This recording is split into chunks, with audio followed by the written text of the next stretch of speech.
All right, strap in, everybody. Today, we are taking a deep dive into an essay called Forgiveness in the Exercise of Spiritual Power. Ooh, just the title alone. I know, right? Higgsy Fang. It really sets the stage for some deep thinking. Yeah. And, the essay, it looks at these intense stories from the Bible.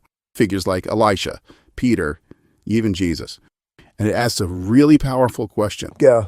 Does absolute power, even when it comes from God, corrupt? That is the question, isn't it? This essay, it really tackles it head on. The core argument, if you will, is that, even though God can bestow this incredible power on people, we as humans, we're inherently flawed. We make mistakes, we misinterpret things, and sometimes we just straight up misuse the power that we're given. Okay, so right away, this essay is making me think about human nature and how it plays into even our most spiritual experiences. Where does it go from there? Well, he starts with a story about the prophet Elisha. Now, you probably know Elisha for his miracles and his wisdom, but this particular story, it's a little more jarring. Oh, lay it on me. I'm ready for a curveball. So the essay describes how Elisha cursed a group of children, sending bears to maul them to death. Hold on. All because they were mocking his baldness. Elisha, a prophet of God, did that. Yeah.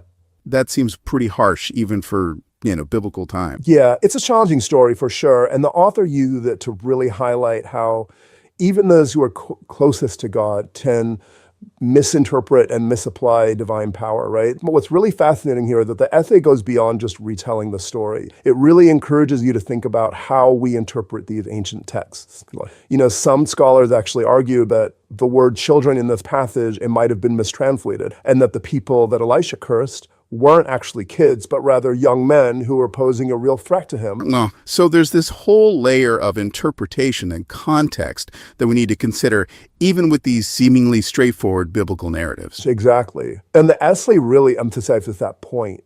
It's reminding you to always be aware of the potential for translation errors and the importance of considering different perspectives when you're reading these ancient texts. That's a great reminder, especially when you're dealing with stories that have been passed down through centuries and translated multiple times. It makes you wonder how much nuance might have been lost or misinterpreted along the way.